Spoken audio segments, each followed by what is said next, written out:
Allahu Allahu Allahu Allah Allahu Allahu Allahu Allah Allahu Allahu Allahu Allah. Bismillahirrahmanirrahim. Assalamualaikum warahmatullahi wabarakatuh. Alhamdulillahi rabbil alamin, wa bihi nasta'inu ala umuri dunya waddin.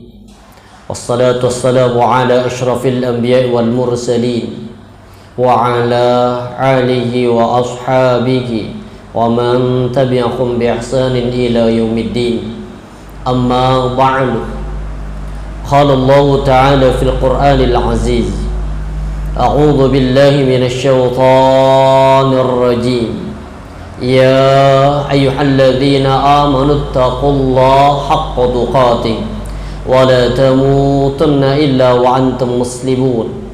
Wa qala fi ayatil ukhra, Ya ayyuhalladzina amanu taqullaha wal tanzur nafsum ma qaddamat lighad wattaqullaha innallaha khabirum bima ta'malun. Wa qala Rasulullah sallallahu alaihi wasallam fi hadithi, Ya ayyuhan nas ittaqullaha wa ajmilu fit talab fa inna nafsan lan tamuta hatta tastaghfir rizqah wa in abta'a minha wattaqullaha wa ajmilu fit talab khudhu ma halla wad'u ma haruma. Sadaqallahul azim wa sadaqa rasulul karim wa nahnu ala dhalika minasy syahidin. Alhamdulillahi rabbil alamin. Para jamaah sidang salat subuh Masjid Imam Bonjol yang insyaallah dirahmati Allah subhanahu wa ta'ala. Alhamdulillahi rabbil alamin. Tidak henti-hentinya kita senantiasa bersyukur kepada Allah atas semua karunia yang Allah hadirkan dalam kehidupan kita, atas semua limpahan nikmat yang Allah limpahkan kepada kita, sehingga pada pagi hari ini Allah masih memberikan kemudahan kepada kita untuk melaksanakan salah satu kewajiban kita kepada Allah, yaitu salat subuh secara berjamaah, dan kita lakukan di dalam masjid. Karena Nabi mengatakan, Man shallal isya fi jama'atin, barang siapa yang melaksanakan salat isya berjamaah, faka'annama qama nisfal lail, maka tak ubahnya dia seperti orang yang melaksanakan salat sepanjang malam. Wa man shalla subha fi jama'atin, dan barang siapa yang dia lanjutkan salat subuh berjamaah, faka'annama qama tulal lail, maka tak ubahnya dia seperti orang yang melaksanakan salat sepanjang malam. Jadi kalau kita salat isya berjamaah, kemudian kita niatkan untuk salat subuh secara berjamaah, maka tak ubahnya kita seperti orang yang melaksanakan salat sepanjang malam. Dan ini Allah berikan kepada orang-orang yang diberikan rahmat oleh Allah ataupun diberikan bimbingan oleh Allah untuk bertaqarrub melalui salat subuh dan salat-salat yang lainnya. Para jamaah dirahmati Allah subhanahu wa ta'ala, seorang Rabi'an Adawiyah, seorang ulama Rabi'an Adawiyah, pernah memberikan satu nasihat yang sangat indah. Diberikan nasihat ini kepada seorang muridnya yang namanya Sufyan Ats-Tsauri. Beliau mengatakan, Ya Sufyan Ats-Tsauri, innama anta ayyam. Kalau bahasa kita itu mungkin, engkau itu diibaratkan seperti kumpulan hari-hari. Innama anta ayyamun ma'dudah. Sesungguhnya engkau itu hanya diibaratkan seperti kumpulan hari-hari yang telah ditentukan oleh Allah subhanahu wa ta'ala. Apa maksud dari keterangan ini? Kita manusia itu hanya tinggal nunggu habisnya hari-hari. Kalau Nabi mengatakan a'maru ummati ma baina 60 wa 70, umur umatku kata Rasulullah itu hanya berkisar antara 60 sampai dengan 70 tahun. Berarti kalau Allah berikan kita usia 70 tahun, berarti tak ubahnya 365 kali 70. Artinya ketika hari berlalu, kata beliau, kullama dhahaba yaumun dhahaba ba'duka, setiap kali hari berhari ganti demi hari, maka sedikit demi sedikit, kata beliau, jatah hidup kita semakin berkurang. Ditandai dengan apa? Dhahaba ba'duka, sedikit demi sedikit anggota tubuh pergi meninggalkan kita.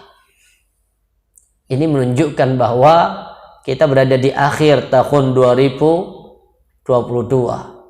Maka tak ubahnya jatah hidup kita sudah berkurang satu tahun. Makanya kalau nanti ada orang yang ulang tahun, ucapan yang paling tepat itu Pak, datang, selamat ya Pak. Bukan selamat ulang tahun, tapi selamat umur Anda berkurang setahun. Insya Allah nggak berani tiup lilin. Dan ini pelajaran. Entah apa? Kadang selama ini ketika terjadi pergantian tahun atau setiap ulang tahun, minta tiup lilinnya, semoga panjang umurnya. Padahal panjang umur itu bukan satu tolak ukur kebahagiaan. Nabi Ibrahim pernah minta panjang umur kepada Allah, tapi doa itu sama Allah nggak direspon. Artinya nggak dijawab iya atau tidak. Setelah sekian lama, kemudian Nabiullah Ibrahim alaihissalam diterimalah doa ini, tapi bukan dipanjangkan atau dipendekkan. Hanya Nabi Ibrahim itu kedatangan tamu seorang kakek yang sudah sepuh. Sama Nabi Ibrahim disuguhi makanan, dikasih kurma. Kakek ketika dikasih kurma itu bingung, dipindah ke kanan, pindah ke kiri, ke hancur-hancur. Ketika dipindah ke kanan, netes. Pindah ke kiri, netes. Baru Nabi Ibrahim ingat dengan doa. Setelah sekian lama beliau berdoa, ya Allah, inikah jawaban doaku ya Allah? Engkau kirim seorang kakek yang tua, yang saat itu sudah lepas semua giginya, makan yang begitu sulit. Maka beliau mengatakan, ya Allah, aku nggak mau panjang umur.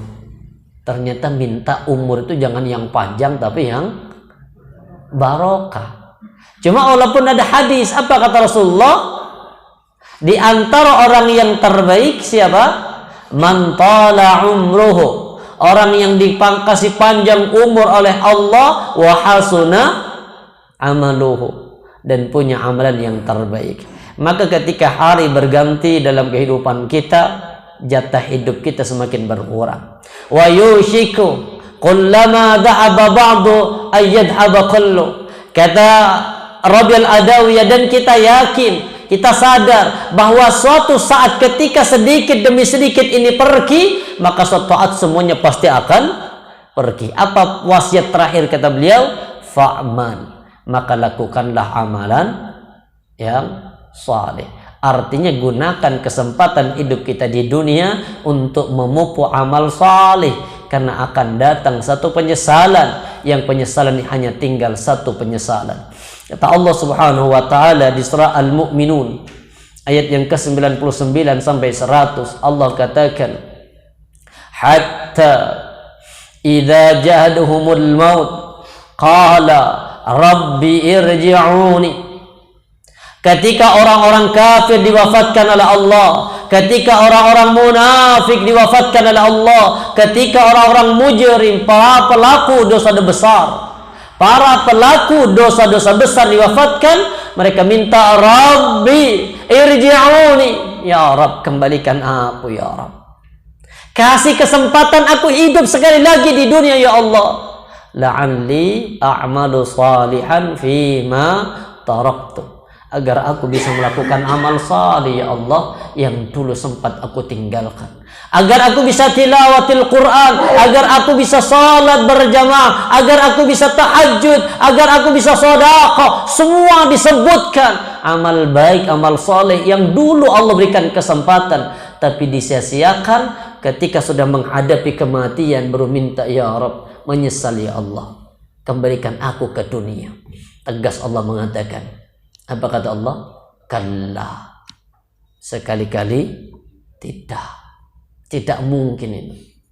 Innaha kalimatun huwa qailuha, itu hanya sebuah ungkapan, itu hanya sebuah kalimat yang keluar. Wa min waraihim barzun ila yaumi yub'atsun, sedangkan di belakang mereka ada dinding, ada tembok pemisah antara kehidupan akhirat atau kehidupan barzah dengan kehidupan dunia. Maka semoga Allah berikan kesempatan, kita gunakan kesempatan ini untuk bertakarrub kepada Allah, dan semoga Allah membimbing kita untuk menjadi orang-orang yang husnul khatimah.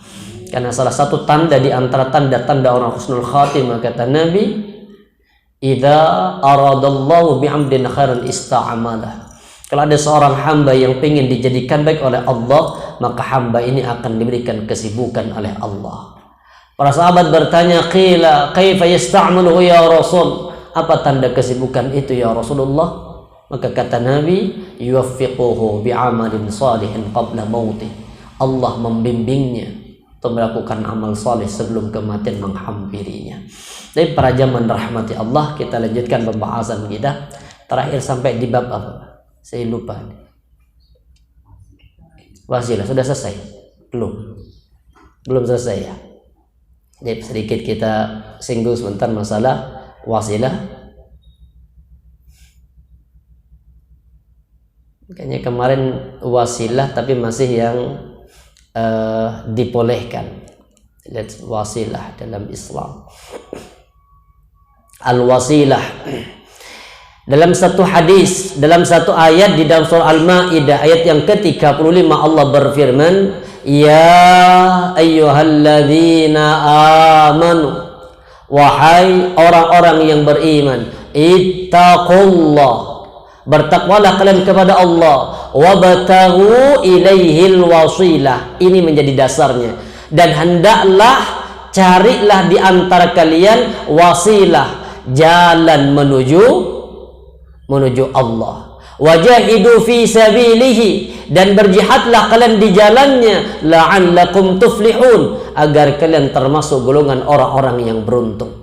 Ayat ini yang menjadi dasar kita diminta dalam setiap kehidupan kita diminta untuk berwasilah. Dalam satu hadis ini riwayatnya Al-Bukhari, hadis ini sahih, terjadi di zaman Khalifah Amirul Mukminin Umar bin Khattab. Wa an Anas an Umar radhiyallahu an, ini hadis dari Anas bin Malik bersumber dari Umar bin Khattab radhiyallahu an. Ini setelah wafatnya Nabi.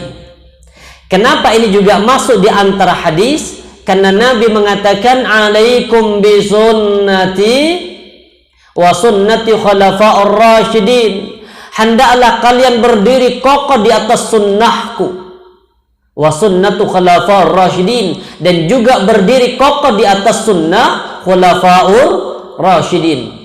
Addu 'alaiha bin nawajid, bahkan jika perlu pertahankan sunnah, bahkan jika perlu dengan harus menggigit lewat gigi gerahamnya. Artinya pertahankan sunnah sampai nanti mati di atas sunnah. Satu ketika kana idza qahatu yastasqi bil Abbas bin Abdul Muttalib. Satu ketika Umar bin Khattab di zaman khalifah beliau terjadi kekeringan atau musim paceklik. Yastasqi bil Abbas, kemudian Umar bin Khattab itu bertawassul dengan Ibnu Abbas dengan Abbas bin Abdul Muttalib. Jadi Abbas ini apanya Nabi? Paman.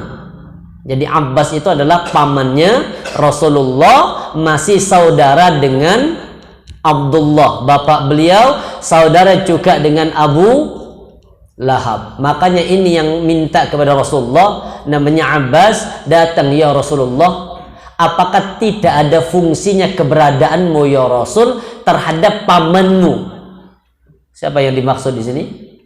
Abu Talib. Setelah Abu Talib wafat, Abbas mengatakan apa? Ya Rasul, masa sih gak iso pamanmu ini, Abu Talib ini sudah berdarah-darah bersama dengan engkau ya Rasul, menjaga engkau mulai dari usia 8 tahun sampai menikah, bahkan ketika engkau diangkat jadi nabi usia 40 sampai usia 50 tahun, beliaulah orang pertama yang berada di barisan paling depan untuk menjadi pembelamu. Mosok gak iso masuk surga ya Rasul? Kata siapa? Abbas. Karena Abbas itu masih saudara. Apa kata Nabi? Wahai paman, kalau bukan karena doaku dan istighfarku sebelum Allah turunkan surah At-Taubah 113 larangan itu, maka Allah akan tempatkan Abu Talib ini di neraka yang paling bawah. Tapi karena berkat doaku, maka Allah angkat, dinempatkan di neraka yang paling ringan. Padahal bila orang kafir, kenapa kok di paling ringan? Berkat doa dari Nabi Muhammad. Makanya beliau mengatakan, wallah, demi Allah paman, la astaghfirannallahu lak, aku akan tetap mengistighfarkanmu wahai pamanku, hatta unha anka, sampai nanti aku dilarang oleh Allah untuk mengistighfarkanmu. Maka turun surah At-Taubah 113 itu. Pada zaman rahmati Allah, Abbas ini kemudian wafatnya belakangan. Nabi sudah wafat, Abbas ini masih hidup. Makanya di zaman Khalifah Umar, ketika terjadi kekeringan, itu bingung, ini mau tawassul pada siapa? Maka kemudian apa? Datang kepada Abdul Muttalib. Wa qala Allahumma, kata Umar bin Khattab, ya Allah, inna kunna nastasqi ilaika binabiyyina. Ketika kami dulu musim kekeringan paceklik, kami bertawassul minta hujan lewat perantara Nabi ketika Rasulullah masih hidup. Fanasqina, kemudian fatasqina, engkau ya Rabb memberikan hujan kepada kami. Wa inna natawassalu ilaika bi'ammi nabiyyina.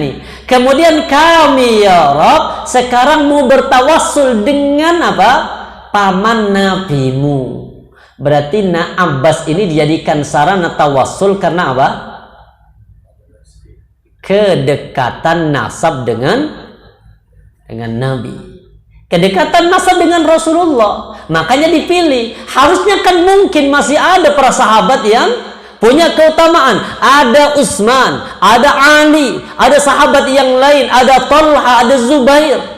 Tapi sama Umar dilakukan, memilihnya tawassulnya kepada Abbas karena hubungan nasab. Karena memang benar Pak, hubungan nasab itu semua nanti akan terputus pada hari kiamat, kecuali hubungan nasab yang dinasabkan dengan Rasulullah. Makanya di surah Al-Mu'minun ayat yang ke-101 Allah berfirman, fa idza nufikha fis-sur, ketika sangkakala itu ditiup, fa idza nufikha fis-sur fala ansaba bainahum yawma idzin wala yatasaalun. Ketika sangkakala ditiup yang kedua, bangkit semua manusia dari alam kuburnya, maka semua hubungan tali nasabiyah terputus. Suami sama istri terputus, anak dengan orang tua terputus, semua terputus, persaudaraan terputus. Wala yatasaalun, bahkan hari itu tidak akan saling bertanya-tanya. Seorang istri nggak mungkin tanya pada suaminya, seorang suami tidak mungkin tanya kondisi istrinya, sampai nanti ketemu di dalam surga. Kalau sudah di dalam surga, nasabiah ketemu lagi. Yang terputus itu hanya ketika berada di padang mahsyar. Kemudian apa? Fasqina, maka turunkan hujan untuk kami ya Rabb. Fayasqun, maka kemudian Allah menurunkan hujan kepada mereka. Berarti ini hadis yang dijadikan sarana tawassul kepada orang hidup. Ini berarti Abbas ini masih hidup atau sudah meninggal? Hidup. Kalau Abbas itu posisinya meninggal, maka Umar itu harusnya lebih memilih tawassul kepada Rasulullah. Tapi tidak dilakukan, padahal kedudukan Nabi dengan Abbas jauh. Nabi di atas Abbas. Tapi ketika Umar di zaman beliau terjadi kekeringan, maka yang dipilih adalah Abbas karena kedekatan beliau nasabnya dengan Nabi, tapi saat itu beliau yang masih itu. Berarti ini menunjukkan bahwa kalau kita bertawassul dengan orang yang sudah meninggal, itu perkara yang tidak diperbolehkan. Maka sudah kita bahas sebelumnya, ada tawassul yang diperbolehkan, ada tawassul yang dilarang. Kita bahas sebentar tawassul yang diperbolehkan atau disyariatkan. Pertama, bertawassul dengan Asmaul Husna. Ini insyaallah semuanya sudah hafal. Kalau perlu pakai kalimat ini, atau mungkin pakai surah Al-Ikhlas. Allahumma inni as'aluka. Ini yang di surah Al-Ikhlas. Jadi nanti kalau mau berdoa pakai kalimat ini, insya Allah mustajabah doanya. Jadi sebelum kita berdoa, disunnahkan pertama kali awali doanya dengan apa? Salawat terlebih dahulu. Setelah salawat baru dengan apa? Ismullahil a'zam, nama-nama Allah yang agung, nama-nama Allah yang mulia. Salah satunya dengan Asmaul Husna. Kalau yang ringan atau yang paling gampang ngafalnya yang ini, Pak. Allahumma inni as'aluka bi anni asyhadu annaka antallah la ilaha illa anta al-ahadus samad. Masukkan surah Al-Ikhlas. Al-ahadus samad alladzi lam yalid wa lam yulad wa lam yakul lahu kufuwan ahad. Kata Nabi apa? Laqad sa'altallah bi ismi al-a'zam. Sungguh engkau telah berdoa kepada Allah dengan namamu yang mulia. Alladzi idza du'iya, yang dia Allah apabila didoakan atau berdoa kepada Allah dengan perantara Asmaul Husna, ajabah, Allah akan mengijabahi. Wa idza su'ila, apabila dia Allah diminta dengan Asmaul Husna atau Ismullahil A'zam, a'ta, maka Allah akan memberi. Makanya sebelum doa, salawat, habis itu baca Ismullahil A'zam. Atau boleh pakai yang ini. Allahumma inni as'aluka bi anna lakal hamdu la ilaha illa anta wahdaka la syarika la al-mannan ya badi'as samawati wal ard ya dzal jalali wal ikram ya hayyu ya qayyum inni as'aluka. Nah, ini baru masukkan apa yang diminta. Kalau di sini dimasukkan minta apa? Sahabat yang berdoa saat itu didengar ini doanya. Allahumma inni as'alukal jannata wa a'udzubika minan nar. Ini kalau bisa dibaca berapa kali? Minimal 3 di hadis itu. Ini juga doa boleh dipakai di waktunya sholat. Dipakai setelah sholat boleh, atau pas di dalam sholat juga boleh. Ini hadisnya riwayat Imam Ahmad. Ini hadisnya sahih. Bahkan dalam kitab sifat salat Nabi itu juga masuk dari bagian doa-doa yang disunnahkan dibaca dalam salat. Salah satunya nih, Allahumma inni as'alukal jannata wa a'udzubika minan nar. Atau boleh yang kedua, Allahumma inni as'alukal jannata wa ma qarraba ilaiha min qaulin wa amalin. Wa a'udzubika minan nar wa ma qarraba ilaiha min qaulin wa amalin. Itu sama-sama sahih. Maka hadisnya apa kata Rasulullah? Man sa'alallaha al-jannata thalatha marratin. Barang siapa yang dia bermunajat kepada Allah, berdoa kepada Allah minta surga 3 kali minimal, faqalatil jannah, maka surga juga berdoa. Apa doanya surga? Allahumma adkhilhul jannah. Jadi doanya surga tiap hari begini. Ya Allah, masukkan ibu itu ke dalam surga. Masukkan dalam surga ya Allah. Atau masukkan bapak itu ke dalam surga. Masukkan bapak itu ke dalam surga. Kenapa? Karena dia telah minta setiap hari untuk dimasukkan ke dalam surga. Wa man istajara minan nar. Dan barang siapa kata Allah, kata Rasulullah, yang dia minta perlindungan kepada Allah dari api neraka, faqalatin nar, maka neraka juga berdoa. Apa doanya neraka? Allahumma ajirhu minan nar. Ya Allah, jauhkan hambamu, disebut jauhkan hambamu yang ini Allah dari api neraka, jauhkan ibu ini Allah dari api neraka, jauhkan bapak ini Allah dari api neraka. Kenapa? Karena setiap hari minta perlindungan kepadamu ya Allah dari api neraka. Cuma sebagian orang dengan apa? Allahumma ajirni. Tapi kedudukan posisi hadis itu yang lebih kuat yang pertama. Kalau Allahumma ajirna nar sampai dibaca 7 kali, itu sebagian ulama mendoifkan, sebagian yang lain menghasankan, sebagian lain mendoifkan. Tapi kalau yang ini Allahumma inni as'alukal jannata wa a'udzubika minan nar, ulama sepakat hadisnya sahih. Artinya begini para jamaah rahmati Allah, sebelum kita minta, ini kan mintanya terakhir. Sebelum kita minta, kita awal apa dulu? Awali dulu dengan ini bukan salawat kalau ini. Pujian dulu. Kita lihat, disemasukkan Asmaul Husna. Allahumma inni as'aluka ya Allah, aku mohon kepadamu. Setelah mohon, gak langsung disebut minta apa, tapi puji dulu Allah. Jadi sama dengan kalau kita nanti minta, jenengan minta pada suami, minta, ya boleh nggak? Nah, kita dulu biasanya kan, sebelum minta baru cerita. Di sekolah tuh ya ada anak yatim, orang tuanya ndak ada, kemudian belum bayar SPP, curhat dulu kan cerita. Habis itu kemudian apa? Boleh nggak kalau sebagian dari uang ini saya pakai bayar SPP? Apa kata suami? Iya mah bantu. Tapi kalau langsung, boleh nggak bantu anaknya tetangga? Kira-kira sama suami gimana?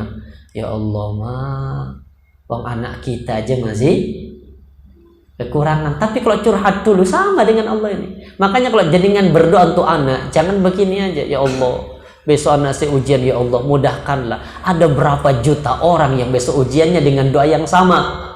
Makanya dirubah, curhat dulu ya Allah, anakku ya Allah 9 bulan aku mengandungnya ya Allah, dengan jerih payah, curhat dulu. Habis itu kan, ya Allah besok mau ujian ya Allah, berikan kemudahan kalau itu yang terbaik ya Allah. Oh subhanallah, mustajabah itu.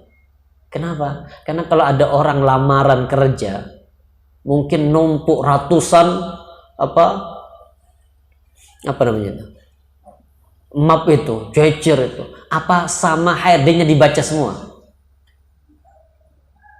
Ini HRD hanya ini paling tebal, dicek, tarik. Diinjak, ternyata tebelnya apa? Pengalaman kerjanya. Ini aja yang dipanggil. Yang lain diapain? Dibuang ke sampah. Ini menunjukkan apa? Kalau kita berdoa itu agar doa kita berbeda. Itu awali dengan tawassul, silahkan dengan Asmaul Husna. Kalau ini dengan Asmaul Husna, la ilaha illa anta, ini anni as'aluka bi anna lakal hamd. Sesungguhnya hanya milikmu segala pujian ya Rabb. La ilaha illa anta, tidak ada ilah yang berhak disembah kecuali engkau. Wahdak, satu-satunya ya Rabb. La syarika lak, yang tidak ada sekutu terhadapmu ya Allah. Al-Mannan, ini Al-Mannan yang maha apa mannan? Badi'us samawat, badi pencipta langit dan bumi. Ya dzal jalali wal ikram. Ini semuanya kan apa? Asmaul Husna. Jadi awal doa kita dengan Asmaul Husna. Kemudian yang kedua, tawassul yang saleh, yang boleh, yang tawassul kita dengan amal saleh. Jadi kan kalau mau berdoa, biasakan. Seperti ada yang begini, boleh nggak Ustadz berdoa diawali dengan trikul?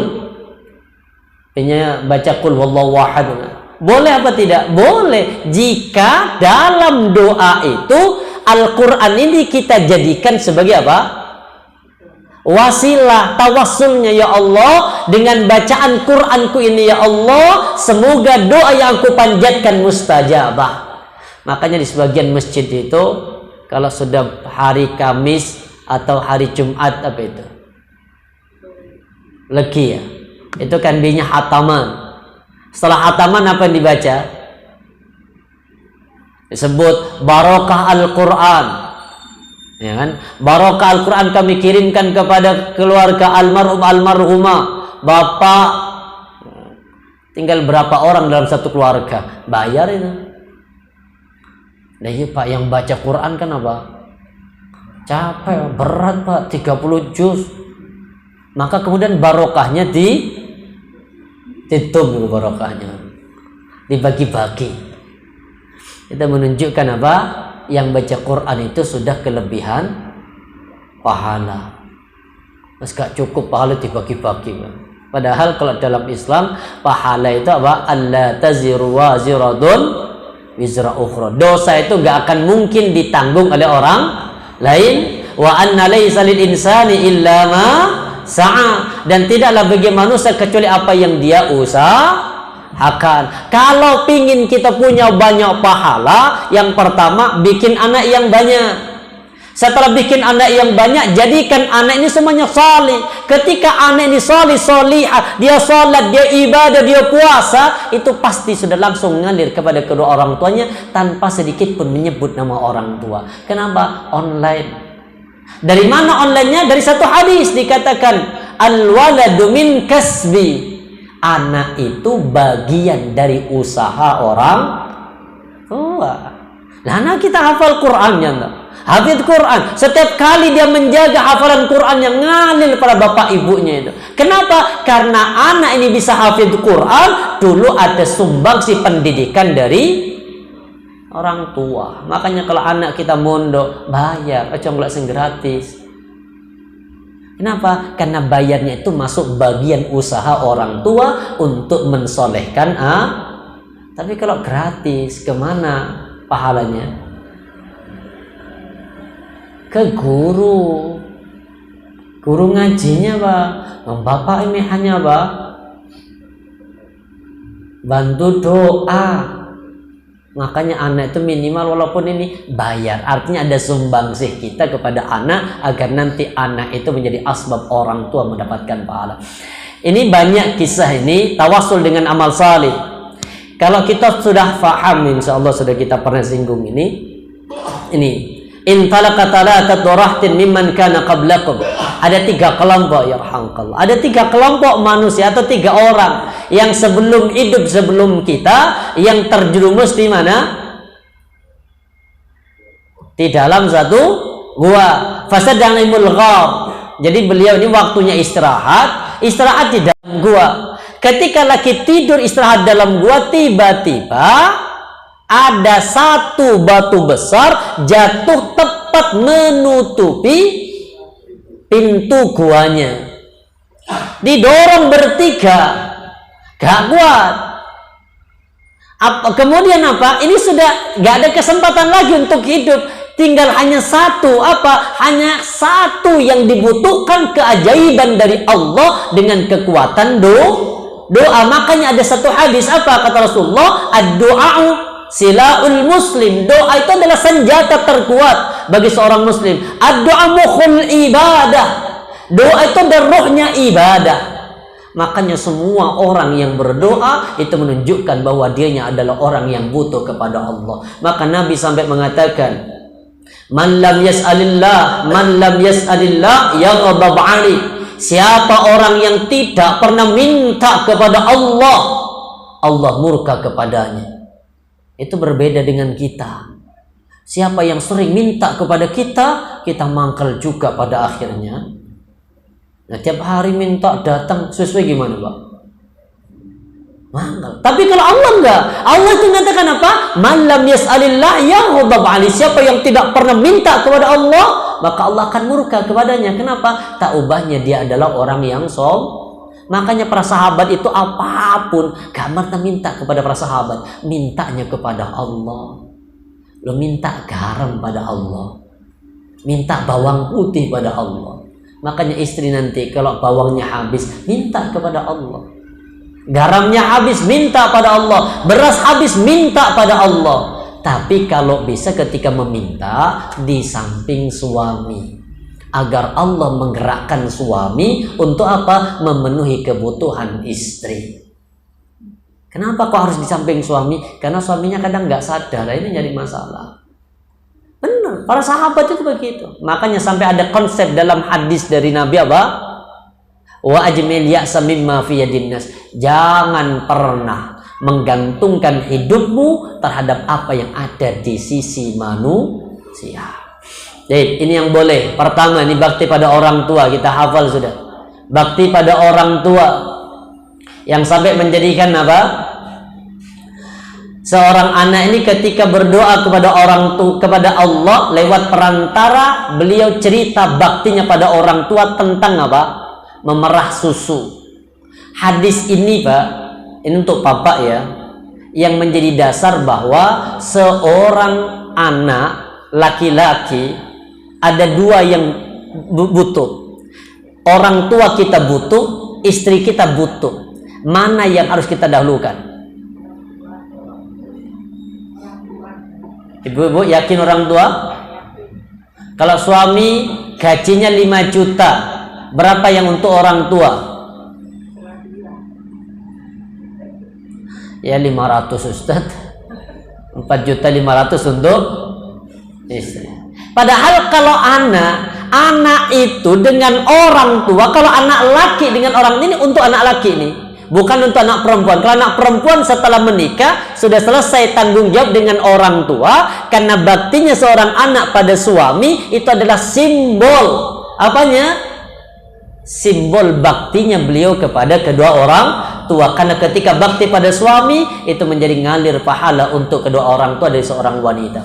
Ini hadisnya nih, ketika seorang ini pengembala itu sedang mengembalakan kambingnya, setiap sore pasti memerah susu, kemudian apa? Diberikan pada orang tua. Qadarullah, satu hari saat itu terjadi hal yang di luar rencana, pulang ke rumah sudah kemalaman. Tapi kebiasaan baik seorang anak tetap diperah susunya. Setelah diperah susu, orang tua kedua kondisi tidur, dipegang itu susu. Tidak tidur sampai nanti orang tua bangun. Bahkan anak sama istri nangis minta air susu, sama anak ini nggak dikasih. Kalau kita gimana? Ya ambil gelas ya, bisa kan? Ambil gelas, kasih istri, kita kasih, habis itu ini sisanya untuk orang tua. Seandainya perbuatan ini tidak diridhoi oleh Allah, maka doa anak itu pasti gak akan diterima. Ternyata perbuatan ini diridhoi kalau ada seorang ibu atau bapak dari kita butuh terhadap kita, istri sama anak juga butuh kepada kita, maka prioritas kita tetap kepada orang tua. Hadisnya mana? Ini hadisnya. Padahal anaknya apa? Nangis ini. Istrinya yang rengek minta minum susu, gak dikasih sampai nanti orang tuanya bangun. Setelah orang tuanya bangun dikasih minum air susu itu, setelah dikasih minum air susu baru kemudian dikasihkan sisanya kepada istri sama anak. Walaupun kenyataannya kita masih lebih apa? Lebih condong kepada istri, karena para suami itu rata-rata takut istri. Bener Pak, wong profesor, dokter profesor saja itu kalau dibentak istri hilang profesornya. Ya benar, gara-gara istri. Benar, subhanallah Pak. Kalau saya pribadi saya nggak takut, hanya nggak berani saja Pak.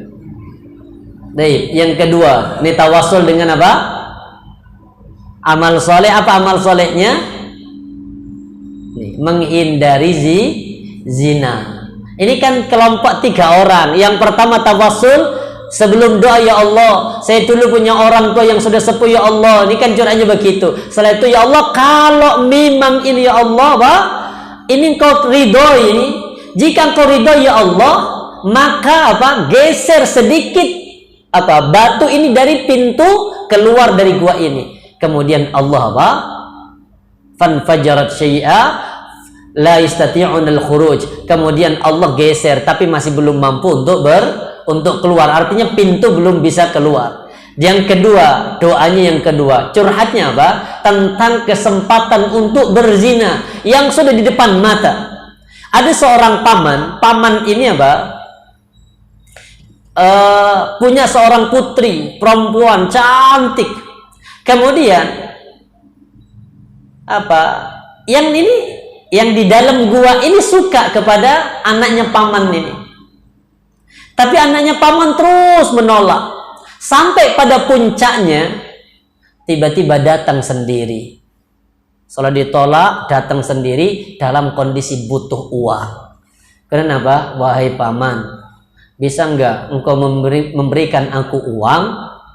Berapa? 120 dinar. 1 dinar itu 2 juta kalau sekarang. Berarti berapa ini uangnya? 240. Mahal ini. Bukan yang seperti di jalan-jalan 300.000 ke susu itu. Tapi kalau long term 1 juta. Ini 240 juta, Pak. Kalau diuangkan sekarang itu 120 dinar. Dia bilang katakan apa? Ini kita baca. Aku pun sangat menginginkannya, namun ia menolak cintaku hingga berlalu berapa tahun. Ia mendatangiku karena sedang butuh uang. Aku pun memberinya 120 dinar. Dengan syarat apa? Mau tidur denganku alias berzina. Maka ia mau. Karena kondisi apa? Terdesak. Darurat dari bahasa kita. Darurat Ustaz. Darurat itu berarti ya dosa, Pak.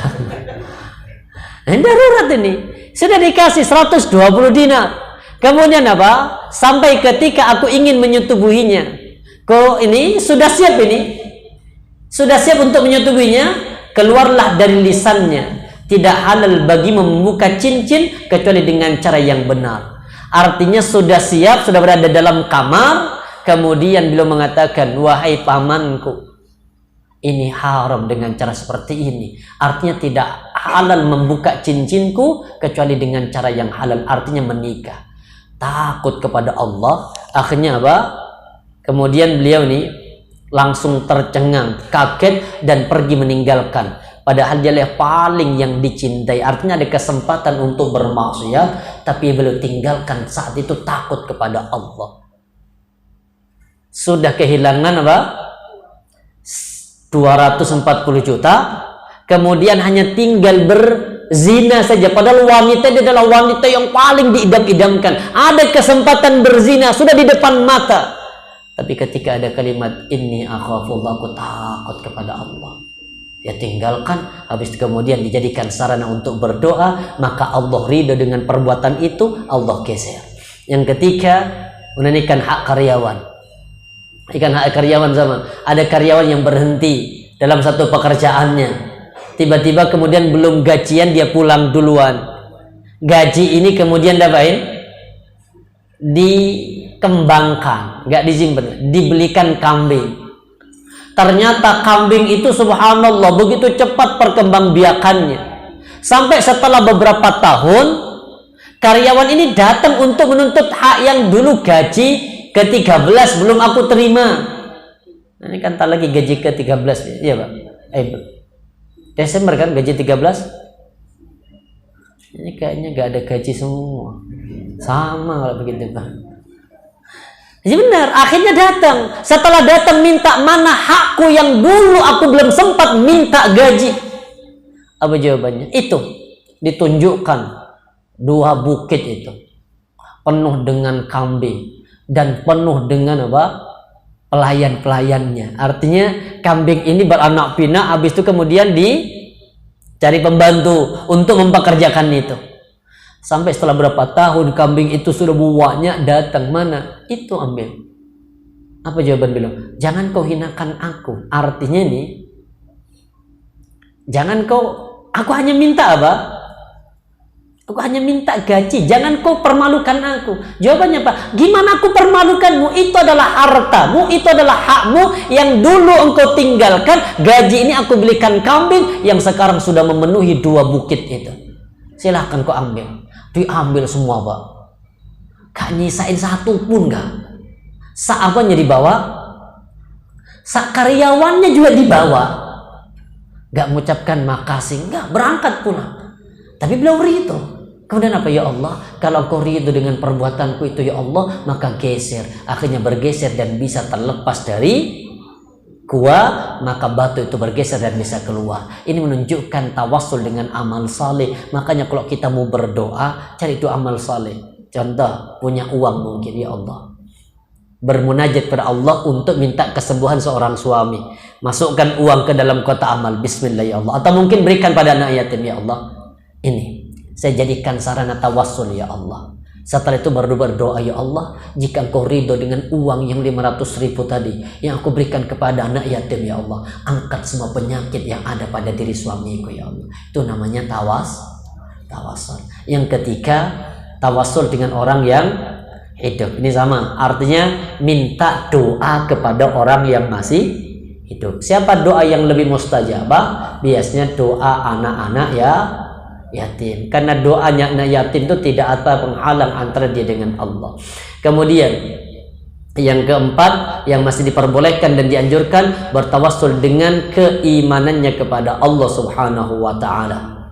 Rabbana innana sami'na munadi yunadi lil iman, an aminu birabbikum fa'amanna. Ini jelas dengan apa? Keimanan kita bertawassul. Yang kelima, bertawassul kepada Allah dengan ketauhidannya. Seperti doanya siapa? Wa dhannun idh dhahaba mughadiya. Siapa di sini? Dhannun, masa lupa Dhannun? Nabi Yunus yang berada di dalam perut ikan. Baik, kemudian dianjurkan berdoa, berselawat sebelum berdoa. Ini kata Rasulullah, inna du'a mauqufuna baina samai wal ard la yas'adu minhu syai'un hatta tusalli ala nabiyyika sallallahu alaihi wasallam. Kata Rasulullah, hadis hasan. Syekh Albani menghasankan hadis riwayat Tirmidzi. Sesungguhnya doa itu diam antara langit dan bumi, di tengah-tengah, enggak naik, enggak turun. Sampai apa? Hatta tusalli ala nabika, sampai engkau bersalawat kepada nabimu. Di hadis yang lain, kullu du'ai yud'a Allahu azza wa jalla bi mahjubun 'anis samai hatta yusalli ala Muhammad. Kemudian para jemaah rahmati Allah, ada tawassul yang syirik. Apa tawassul yang syirik itu? Tawassul yang syirik yaitu tawassul yang menjadikan orang yang sudah meninggal sebagai perantara dalam ibadah.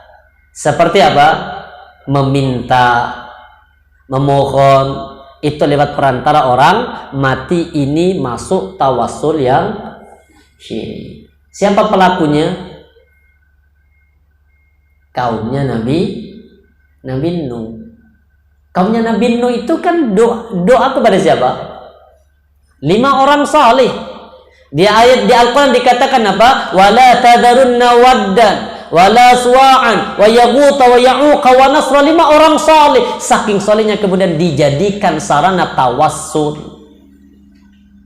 Ini ketika ditanya, kenapa engkau berdoa kepada mereka? Apa jawabannya? Ma na'buduhum, kami enggak menyembah mereka kok. Terus ngapain patung-patung berada di depanmu engkau sembah-sembah sujud itu? Ma na'buduhum, kami enggak menyembah patung ini, enggak. Terus apa? Illa liqarribuna ilallahi zulfa. Ini jawabannya, kecuali ini hanya perantara untuk mendekatkan kami kepada Allah dengan sedekat-dekatnya. Makanya patung itu diambil dari orang saleh. Di zaman Nabi ada namanya siapa? Lata, Uzza, Manat, Hubal. Tahu Lata? Lata itu dulu orang laki-laki yang berdiri di atas batu. Batu itu namanya Lata, batunya ini. Kemudian apa? Tukang bikin cakwe. Kok cakwe siapa? Roti. Adonan roti dibikin di situ. Apa? Gratis bagi orang yang tawaf. Jadi setelah tawaf itu dikasih itu. Saking baiknya setelah meninggal, apa kemudian kata Amr bin Luhai al-Khuzai'i, ini tokoh pertama kali yang merubah dinillah atau dinil Islam di kota Mekah. Namanya Amr bin Luhai al-Khuzai'i yang mengatakan ini Lata sebenarnya nggak mati. Terus kemana? Dia masuk ke dalam batu ini. Makanya batu itu yang kemudian disembah, dikasih nama Lata. Dan ini yang terjadi. Makanya kalau kita tidak punya iman, sering ke kuburan, dikhawatirkan asbab ke kuburan menjadikan ada kesyirikan. Insyaallah lain waktu kita lanjut. Ini masih ada tawassul yang disyirikkan dan tawassul yang dilarang. insyaallah.